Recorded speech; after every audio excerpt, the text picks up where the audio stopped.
어제도 오늘 새벽 이 본문을 말씀으로 읽었고요. 어제는 제가 세 가지를 여러분에게 말씀을 드렸습니다. 첫째는 구원을 얻기 위해서는 믿음이 있어야 된다. 여러분, 구원은 믿음입니다. 그런데 이 믿음에는 분량이 있다는 것입니다. 모든 사람에게 동일한 믿음이 있지만 다 믿음이 있지만 믿음은 다 다른 거예요. 구원에 이르게 하는 그 믿음의 분량은 얼마만큼의 믿음이 있을 때 구원에 이르게 되느냐, 구원에 이르게 하는 믿음의 분량이 무엇이냐라고 했을 때 그 믿음의 분량은 마음으로 믿고 입으로 시인하는, 입으로 시인할 수 있을 정도의 그 믿음이 우리를 구원에 이르게 한다. 여러분, 입으로 시인한다는 것, 우리가 어떤 지경, 어떤 환경, 어떤 형편에 있든지 간에 예수를 그리스도로 고백하는 이 신앙을 변치 않고 우리의 입으로 그 신앙을 고백할 수 있는, 여러분, 우리의 신앙이 입으로 시인하는 신앙이 되기를 축복합니다. 어떤 환경에, 어떤 지경에, 어떤 형편에 있든지 흔들림 없이 예수를 나의 구주로 고백하는 이 신앙 항상 간직할 수 있는 저와 여러분 되길 바라고요. 두 번째 드린 말씀은 구원은 유대인이나 헬라인이나 차별 없이 누구에게든지 다 이른다는 겁니다. 이것이 유대인의 신앙과는 큰 차이가 있었는데, 유대인들, 선민 이스라엘 백성들 자기들만 구원받는다고 생각했거든요. 하나님은 자기들만의 하나님이고 이방은 구원의 대상이 될 수 없다라고 하는 이러한 잘못된 선민 사상이 그들에게 가득했는데, 바울을 통해서 가르쳐진 기독교의 진리라고 하는 것, 모든 이들에게 차별 없이 복음이, 구원이 이른다. 그 다음에 세 번째 생각한 것이 있습니다. 어저께 중요하게 강조해서 말씀을 드리는 건데, 우리가 9장 말씀을 공부하면서 마음에 새겨두었던 귀한 말씀, 은혜의 말씀이 있었습니다. 뭐냐면 구원은 하나님의 무조건적인 선택에 의한 절대 예정이라는 말씀을 드렸었지요. 우리의 행위를 보기 전에 우리가 어머니의 복중에 있을 때 하나님의 절대 선택하심에 의하여 구원 얻을 자와 그렇지 못한 자가 나뉘어진다. 그렇다고 한다면 우리에게 큰 오해될 일이 하나 있어요.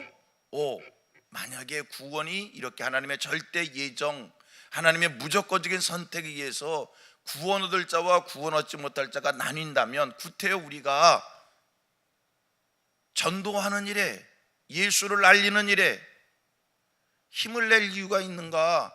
가만히 내버려둬도 하나님께 선택을 받은 자는 다 구원받을 것이 아닌가? 이런 오해를 할 수 있습니다. 그 일에 대해서 사도 바울이 이 10장 말씀에서 강조해서 설명을 주고 있습니다. 보충해서 설명을 주고 있습니다. 여러분, 선택에 의한 하나님의 구원이지만 분명한 사실, 믿어야 구원받습니다. 그런데 이 믿음은 언제 어떻게 생긴다고요?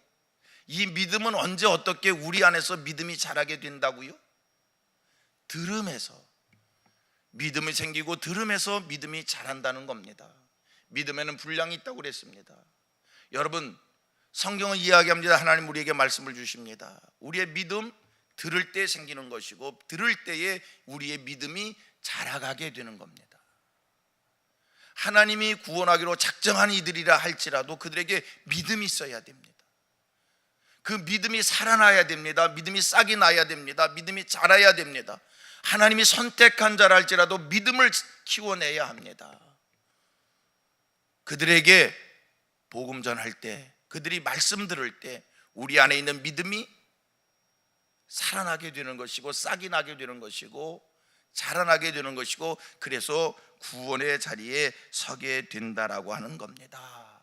자, 14절 15절 말씀 우리 같이 읽게 되길 바랍니다. 14절 15절입니다. 시작. 그런즉 그들이 믿지 아니한 이를 어찌 부르리요? 듣지도 못한 이를 어찌 믿으리요? 전파하는 자가 없이 어찌 들으리요? 15절. 보내심을 받지 아니하였으면 어찌 전파하리요. 기록된 바 아름답도다 좋은 소식을 전한 자들의 발이요 함과 같으니라. 뭐라고 얘기합니까? 듣지 못한 이를 어찌 믿으리요. 전파하는 자가 없이 어찌 들으리요. 사랑하는 성도님들, 나가서 열심히 여러분들의 입으로 예수를 전하시기를 바랍니다. 내가 전할 때 하나님이 구원하기로 작정한 이들이 그 말씀 들으면서 뭐가 생기고요? 믿음이 생기고요. 그들이 믿음이 생김으로 구원의 자리에 서게 될 줄로 믿습니다. 자, 그런데 보세요. 한 번 더 제가 읽을게요. 그런즉 그들이 믿지 아니하는 이를 어찌 부르리요. 듣지도 못한 이를 어찌 믿으리요. 전파하는 자가 없이 어찌 들으리요. 보내심을 받지 아니하였으면 어찌 전파하리요. 성경 이렇게 얘기합니다. 15절에 뭐라고 얘기하냐면, 다 같이 15절 읽습니다. 시작. 보내심을 받지 아니하였으면 어찌 전파하리요. 자, 예수를 전하는 이들, 우리가 나가서 예수를 전파할 때 그들을 성경은 뭐라고 얘기해요? 보내심을 받은 자들이라는 거예요. 오늘 하나님께서 저와 여러분을 택하셔서 세상에 보내요. 여러분, 우리가 그냥 나가서 예수 전하는 게 아니라 내가 예수 전하는 그 순간, 분명히 기억하십시오. 내가 예수를 전하는 그 순간 우리는 누구에게?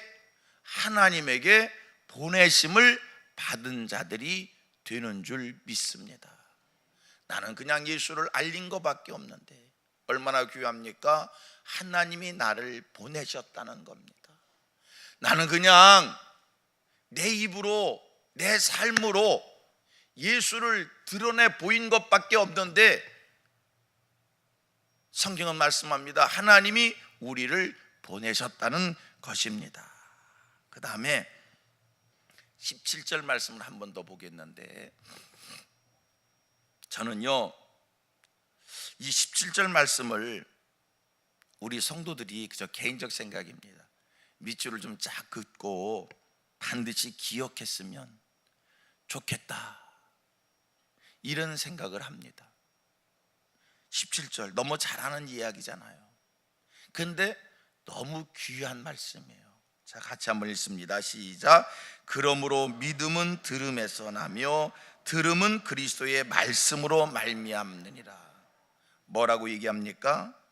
믿음은 들음에서 나며, 믿음은 들음에서 나며. 제가 이 말씀 참 귀하다, 우리 성도들이 좀 기억했으면 좋겠다, 이런 말씀을 드렸어요.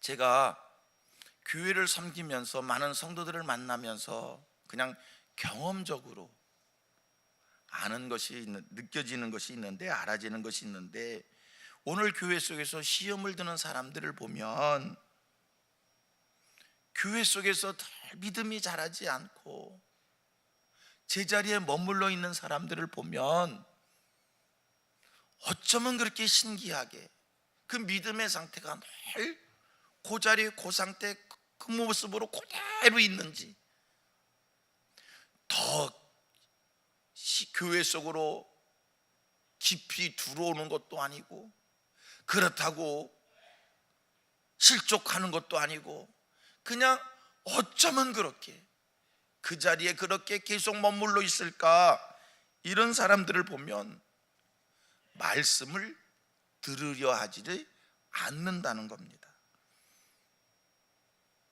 심지어는 누구의 얘기도 들으려 하지를 않습니다. 무조건 자기의 생각이 맞고, 무조건 자기에게 임한 계시가 맞고, 자기만 알아요. 성도님들, 여러분들도 가만히 생각해 보셔봐요. 잘못되는 사람들 보셔봐요. 기도는 많이 한다고 하는데 그 사람들의 공통점이 뭡니까? 자기는 하나님의 계시를 받았다고 하는데 그 사람들의 특징이 무엇입니까? 설교를 통해서 은혜를 받으려고 하질 않습니다. 그냥 설교를 평가하고 남의 얘기 들으려 하지 않고 자기 생각 주장하고 자기에게 하나님의 말씀이 임한 것만 소중하고, 여러분, 그것은 옳은 신앙생활이 아닙니다. 말씀을 들어야 합니다. 말씀 듣는 일에 귀를 여십시오.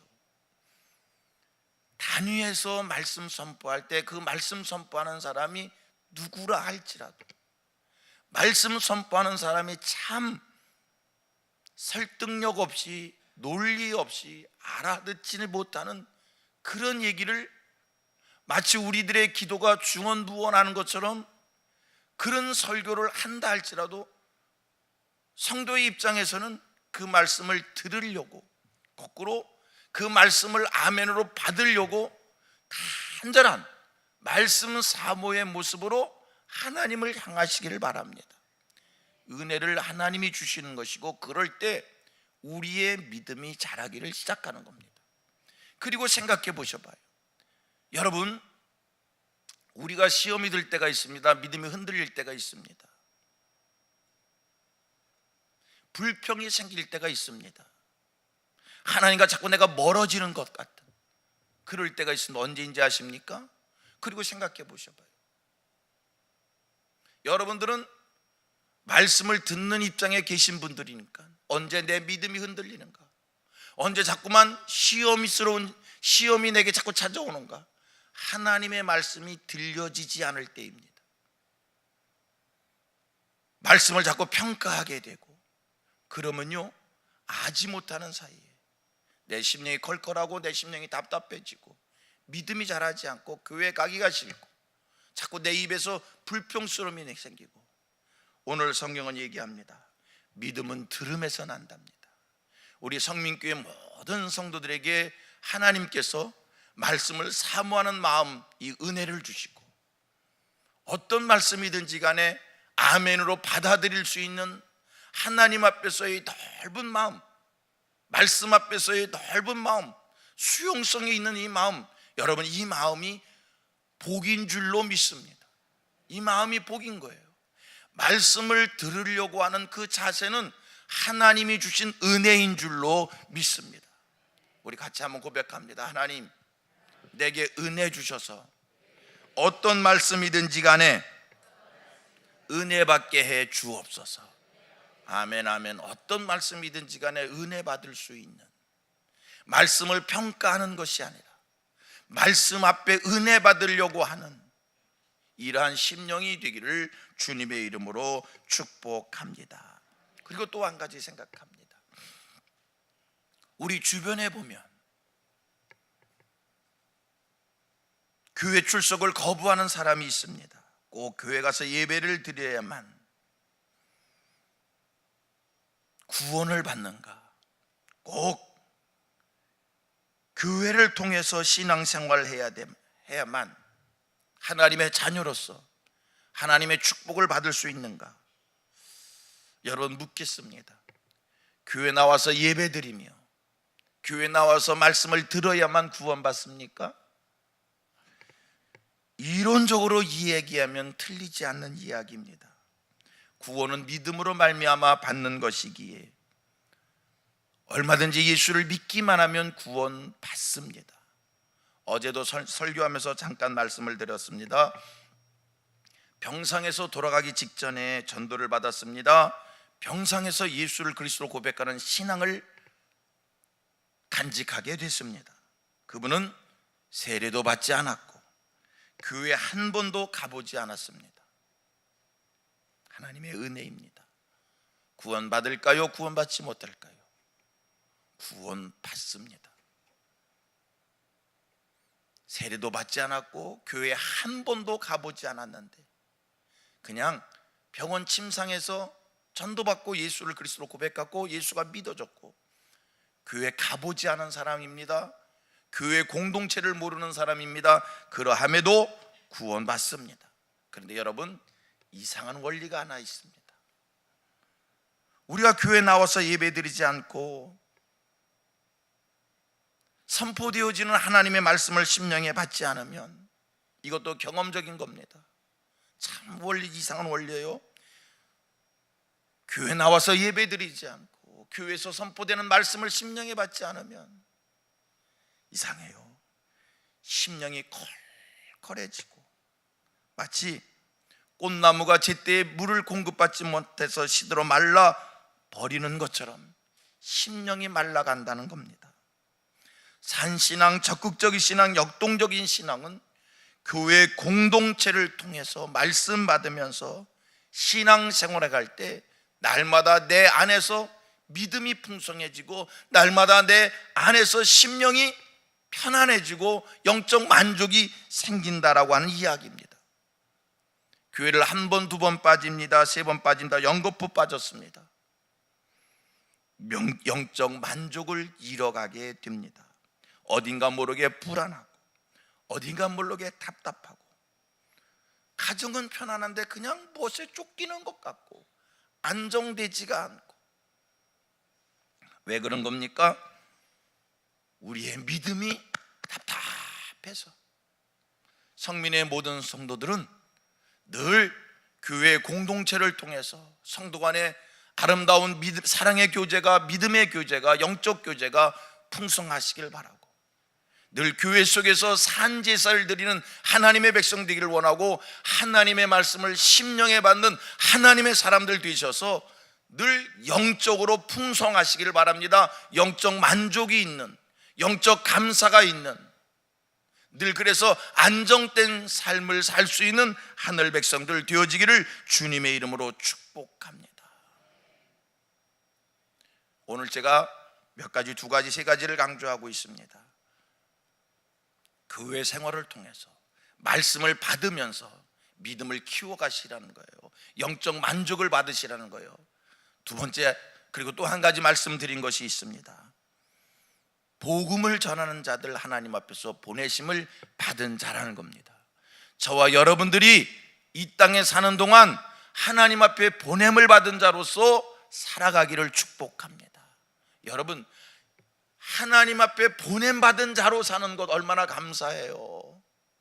하나님이 여러분들을 필요로 하셔서, 하나님이 여러분들을 통해서 하나님이 구원하기로 작정한 이들을 하나님 앞에 찾아내시기 위해서 오늘도 여러분들을 세상 속에 보내시기를 하나님이 소원하시니, 여러분들의 삶의 자리에서 예수 알리는 일에, 예수 천당 외치는 일에, 예수는 하나님의 아들이십니다는 것을 주변 사람들에게 어떤 형태인지 간에 전할 수 있는, 알릴 수 있는 하늘 백성들 되기를 축복합니다. 그리고 또 한 가지 말씀을 드립니다. 15절 말씀을 보면 이렇게 보내심을 받은 자들 뭐라고 얘기하냐면 아름답도다 좋은 소식을 전한 자들의 발이여 함과 같으니라. 우리가 세상에 나가서 예수 알릴 때 뭐라고 얘기합니까? 우리의 발걸음이 아름답다는 거예요. 저와 여러분들이 세상을 아름답게 살기를 원합니다. 추하게 살지 말고요. 돈 쫓아 사는 인생 추합니다. 명예 쫓아 사는 인생 추합니다. 욕심 채우기 위해서 사는 사람 추합니다. 그러나 예수의 복음 전하며 사는 사람, 하나님이 말씀합니다. 뭐라고요? 아름답다는 거예요. 오늘 저와 여러분들이 하나님 앞에서 참 아름다우신 분들 되기를 축원합니다. 아름답게 사십시다. 추하게 살지 말고요. 아름답게 사십시다. 멋지게 사십시다. 후회 없는 삶을 사십시다. 예수 전하는 발걸음이 아름답다. 성경 말씀합니다. 꼭 마음에 새기시고 저와 여러분들이 복된 인생이 되기를 주님의 이름으로 축원합니다.